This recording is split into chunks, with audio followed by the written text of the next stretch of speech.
Bismillahirrahmanirrahim. Assalamu alaikum dear students.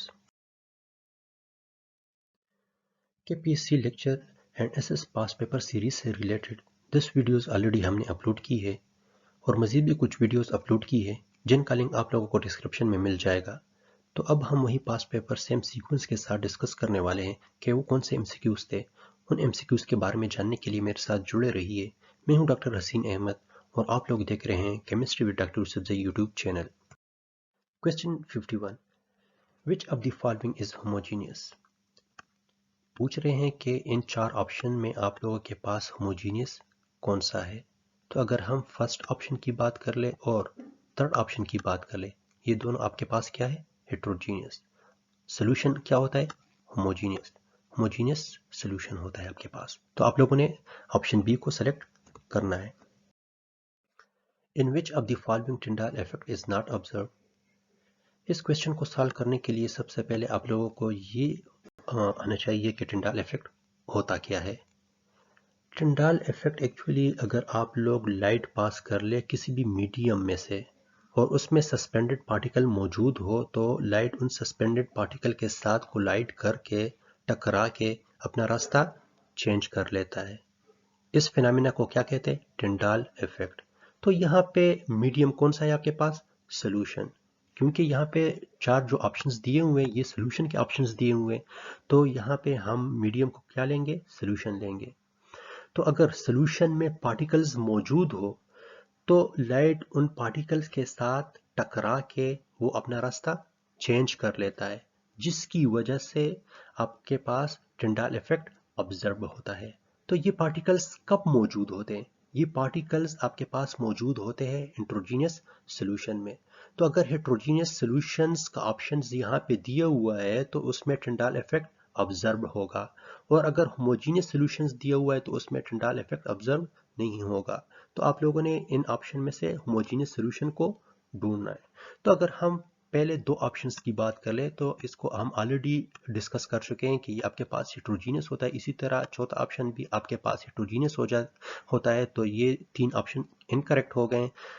और sugar solution homogeneous solution होता है जिसमें टिंडाल इफेक्ट ऑब्जर्व नहीं होता। तो यही करेक्ट ऑप्शन है। Butter is an example of. Butter actually आपके पास कोलाइड होता है, और कोलाइड होता क्या है, the dispersion of liquid in another liquid और सॉलिड, जिसको इमल्जन भी कहते हैं। तो करेक्ट ऑप्शन आपके पास क्या हो गया, इमल्जन। तो इसलिए आप लोगों ने इसी को ही सेलेक्ट।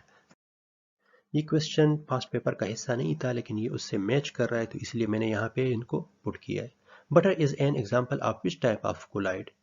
जिस तरह हमने यहाँ पे बात की कि कोलाइड होता क्या है आपके पास, कोलाइड होता है dispersion of liquid in another liquid और सॉलिड। तो अगर हम बटर की बात कर ले तो बटर में जो है ना लिक्विड डिस्पर्स होता है सॉलिड में, तो इसलिए आप लोगों ने उसी को ही सेलेक्ट करना है, लिक्विड इन सॉलिड। तो करेक्ट ऑप्शन क्या हो गया, लिक्विड इन सॉलिड।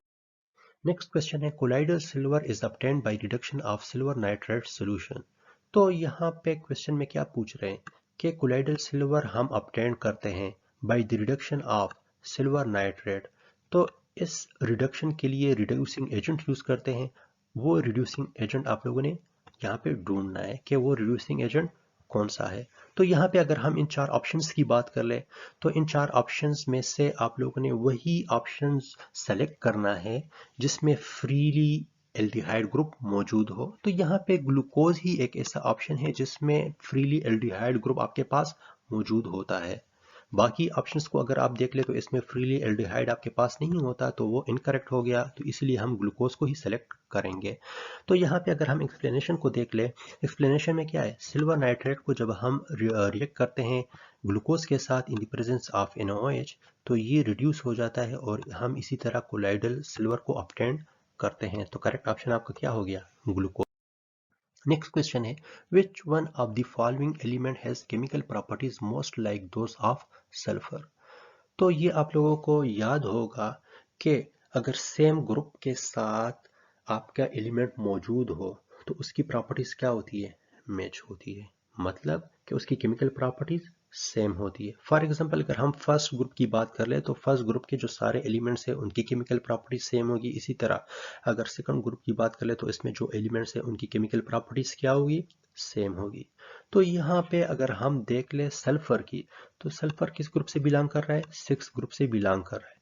तो अगर यहाँ पे इन ऑप्शंस में से कोई एक ऐसा एलिमेंट मौजूद हो जो सिक्स ग्रुप से बिलोंग कर रहा हो तो उसकी केमिकल प्रॉपर्टी सल्फर के साथ मैच कर रही होगी। तो इन्हीं ऑप्शन में से आप लोगों ने वही एलिमेंट ढूंढना है। नाइट्रोजन फिफ्थ ग्रुप से बिलोंग कर रहा है, इसी तरह फास्फोरस भी फिफ्थ ग्रुप से बिलोंग कर रहा है, इसी तरह क्लोरीन की अगर हम बात करें सेवंथ ग्रुप से बिलोंग कर रहा है, सिलीनियम जो है ना सिक्स ग्रुप से बिलोंग कर रहा है। तो सिक्स ग्रुप के साथ सिलीनियम बिलोंग कर रहा है। तो हमने क्या बात की कि अगर सेम ग्रुप में से एलिमेंट मौजूद हो तो उनकी केमिकल प्रॉपर्टीज क्या होती है, सेम होती है। तो सिलीनियम की केमिकल प्रॉपर्टीज सल्फर के साथ मैच कर रही है। तो आप लोगों ने इसी को ही सेलेक्ट करना है। आई होप आपको आइडिया हो गया होगा कि केपीएससी में किस तरह के क्वेश्चंस पूछे जाते हैं। तो अगर आपको इनमें से या इसके अलावा कुछ पूछना हो तो आप लोग कमेंट में मुझसे पूछ सकते हैं। इंशाल्लाह मैं कोशिश करूंगा कि सबको उनका जवाब दे दूं। अगर आपको ये वीडियो अच्छी लगी है तो प्लीज़ इस वीडियो को लाइक कर ले, और अगर आप इन चैनल पे नए हैं तो इस चैनल को भी सब्सक्राइब कर ले और बेल के आइकन को भी प्रेस कर ले। इंशाल्लाह नेक्स्ट वीडियो में फिर मिलते हैं। तब तक के लिए अल्लाह हाफिज़, द अल्लाह पामान।